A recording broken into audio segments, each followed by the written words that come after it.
Now, bakit kami kumuha pa rin ng sponsor? This is just to strengthen, I think this is just to strengthen our application that no matter what happens, if emergency comes, kailangan ng pera, we have someone na pwede naming takbuhan who can assist us financially.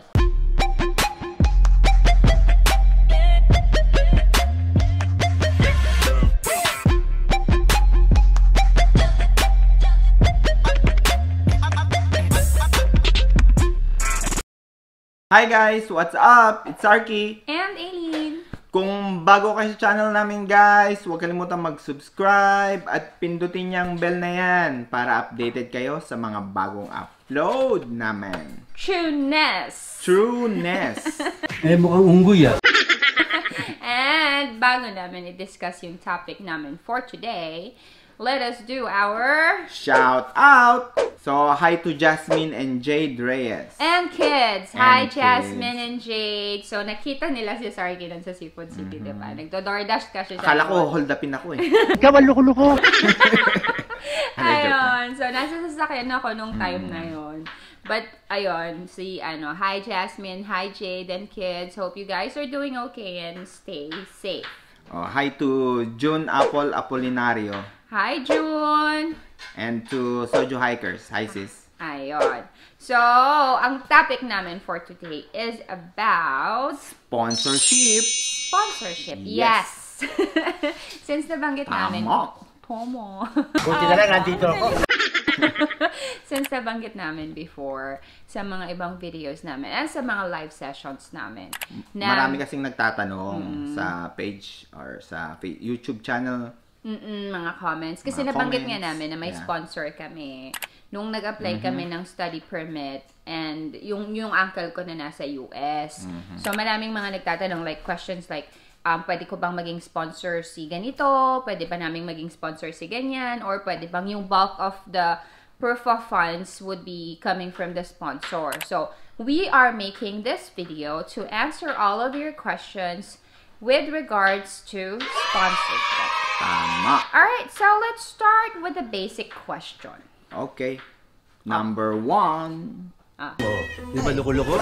Ano number 1? Who can sponsor? So, sino yung pwede mong maging sponsor? Tama. Siyempre, hindi pwedeng, ito, sponsor ko, siya na lang. Dapat meron kayong connection. Hindi kung sino nung basta-basta relationship. lang. Yung relationship. Tama. Relasyon.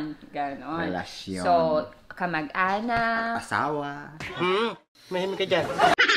Asawa. Pwede mo naman kailangan maging sponsor yung asawa mo. Kasi malamang kasama mo naman siya pupunta dito. So, parents, relatives, business partners, very close friends. But then again, you really have to prove kung gaano ka-strong yung relationship ninyo sa sponsor ninyo, yung connection ninyo. Right? Okay, so number 2. Number 2. Who can be sponsored? Sino yung mga pwedeng sponsoran?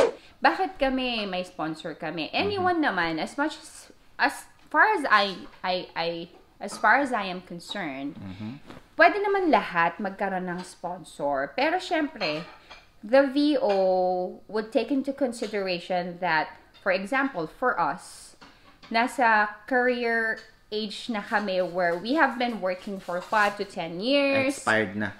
Nakakagigil ka. Siya expired. Bahala siya sa buhay niya. Ako hindi ako aaming expired ako. So, yan nga. So, yung mga... Hindi ka na-expired, buntis ka nga. Ikaw kasi So, most probably, mas advantageous yung sponsorship for people who are fresh graduates, mga hindi pa nakapag-aral ng college, like yung fresh from K-12 pa lang sila, tapos kukuha pa lang sila ng diploma certificate, so dependent pa rin sila sa parents nila. Yung wala pang history of employment dahil bata pa sila.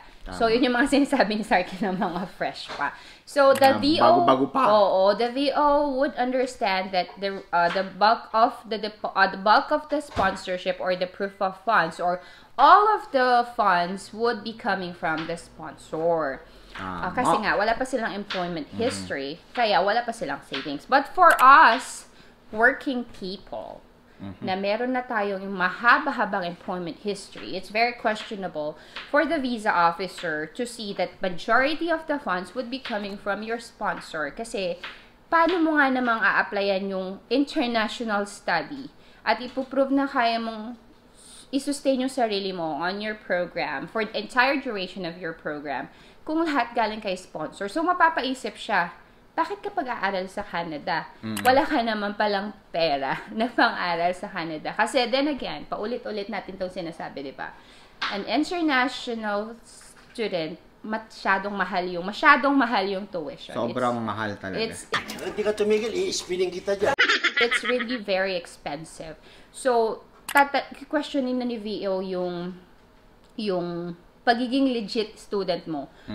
Na application mo, kung halos lahat naman pala ng pera manggagaling sa sponsor ninyo. So, to answer the question of one of the people who asked us kung okay lang bang kay sponsor manggagaling lahat yung pera, I asked them, nasa ano na ba kayo? May career na ba kayo? Ilang taon na ba kayo? Kasi kung the answer is, medyo maedad na kayo at matagal na kayo nagtatrabaho, the answer is really no. It's a big no-no. Kailangan dapat may ipon talaga rin kayo. Yes, tama. Huwag niyong iasa sa sponsor niyo lang. So, kasi kami, kaya naman kami, feeling ko na aprubahan is kasi, yung proof of funds na pinakita namin, so that includes tuition for the whole 2 years, our living expenses for the 2 years, and everything else, in-explain ko dun sa SOP ko, sa proof of financial capability namin, covered siya no proof of funds namin. So, regardless if we have a sponsor or not, okay lang. Kasi kaya naman namin i-sustain yung pagstay namin dito sa Canada for the whole duration of my program. Now, bakit kami kumuha pa rin ng sponsor? This is just to strengthen, I think this is just to strengthen our application that no matter what happens, if emergency comes, kailangan ng pera, we have someone na pwede naming takbuhan who can assist us financially, right? So, yun lang naman. But, yes, anyone could get a sponsor, but make sure that majority of the funds would be coming from your own savings and own bank account. Malaking tulong lang si sponsor. Yes. Dagdag yun. Dagdag points. Tama. Number 3, what the sponsor will be sponsoring? May kodigo kami. So, what is the sponsor willing to sponsor for the study permit applicant? Kasi may iba't ibang klase naman ng sponsorship, diba? Meron yung willing to sponsor to assist you with your tuition, or to help you with your monthly allowance, or sa bahay, or sa accommodation, and sa pagkain. So, that's already a big help. Mababawas na yun sa mga gastos ninyo buwan-buwan dito sa Canada, right? So, yun yung mga pwedeng sponsor sa inyo during your application for the study permit. Tama. Okay? Alright, so let's go to the documents that you have to gather for your study permit application coming from your sponsor. Number one, affidavit of sponsorship. Or letter of sponsorship. So, it can either be of the two. It can be an affidavit of sponsorship or letter of sponsorship. Now, anong difference ng letter of sponsorship at saka ng affidavit of sponsorship? So, kami, yung ginawa namin is letter of sponsorship. So, yung letter of sponsorship is just a simple letter. It's coming from my uncle stating that I'm his niece, and that he's been a father figure to me ever since my dad died, and that he's willing to help me sustain my studies here in Canada for the whole duration of my study program. So, with that, yun yung letter lang, and he just signed it, and that's it. Pero I would strongly suggest that in the letter, you would also specifically mention kung ano yung sponsor nila sa inyo, kasi para maging mas strong siya. So basically, kunwari, sasabihin ni sponsor, I will give her an allowance of my specific amount, or 10,000. Parang ganun. Every month. Oo, parang, or dami siyang pera meron siyang allowance Basta't ikaw, wala kayo dudulot na mabuti. from me for $500 every month, mga ganon. Or sa letter of sponsorship, nakasulat din na I will cover her cost of, yung sa bahay, sa pagkain. So, Specific lang yung i-mention dun sa letter of sponsorship. Now, the difference between an affidavit of sponsorship is that affidavit is notarized. So, maliban sa pirma ni kailangan notarized siya. Yun daw, yung sabi nila, mas legal yun, mas strong, ganon.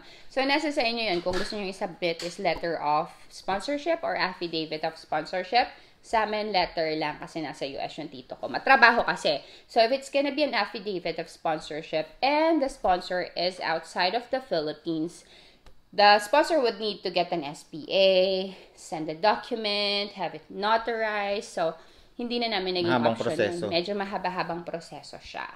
If, for example, your sponsor is from another country, from outside of the Philippines, then if they wouldn't be able to provide you with an affidavit of sponsorship, he or the sponsor can get an SPA, so you can process the affidavit in behalf of him. Alright, so that's the number one.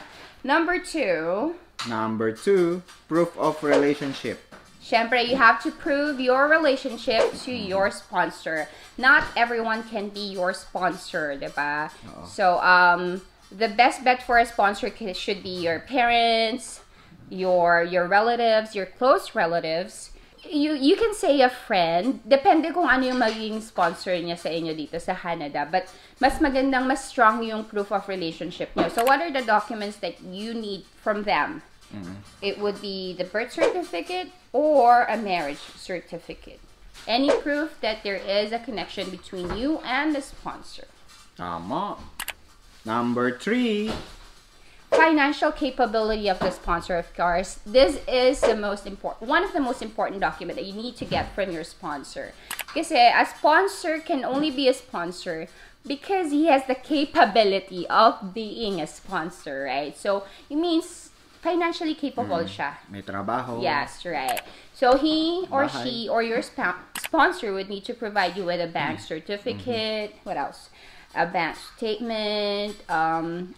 Yung kunwari may mga businesses siya, so proof of investments, tax returns, current payslips, to recall, bank certificate, bank statements, tax returns, current payslips, and proof of investments. So, kunwari, yung sa businesses niya or pati yung niya, yung sa properties niya, yung mga yon. So, pwede niyang isama yon for financial capability documents. Tama. So, number 4, proof of identity. Siyempre, kailangan yung sponsor nyo legit na citizen kung saang country siya nandoon. Or, syempre, kailangan meron siyang valid IDs na i-provide. So, ang mga pwedeng i-provide doon would be the passport, license, any government-issued IDs, citizenship card, permanent resident card, kung nasa ibang bansa siya, yung mga ganon. So, basically, those are the important documents that you have to get from your sponsor so that you can support this, yung pagiging sponsor niya. And basically, that's it. That's everything. Yun yung ginawa namin. Yun lang yung mga kunin yung mga documents. sa mga sponsor nyo. Oo. So, kunwari, lastly, kung kunwari yung pera manggagaling sa parents ninyo, or let's just be realistic about this. Uutangin ninyo yung pera, ilo-loan ninyo siya. And I always tell you guys that it's a red flag. Red flag talaga siya if there is a bulk deposit in your account. The VO knows na yung mga ibang applicants, they do loans or they borrow from relatives and then they would give it back once na meron na yung bank statements and bank certificates. So, alam na ng mga VO yun, gas-gas na strategy na yun. So, what we always say is that it is safer and better na kapag utang yung pera ninyo to open a GIC. To get a GIC here in Canada, so you would have to open one from Scotia or CIBC. You have to deposit 10,000 Canadian dollars. So no matter where the money came from, it doesn't matter. Mas safe. Kasi yung pera nandito na sa Canada and the government would give this to you. The bank would give this to you monthly during the 1-year stay that you will have here in Canada. So, GIC 1-year tuition, that's the safest. Tama. if your money will be coming majority from your loan. So, yun lang guys. Kung nakatulong tong video na to, don't forget to don't forget to follow our Facebook page. Oh, you can message us directly to our Facebook page. It's Sarky and Aileen. Yeah. Very responsive kami. Minsan sin lang pag ako nag-open, pero pag may time ako, which is malapit na akong magkaroon ng maraming time kasi magma-maternity leave na ako.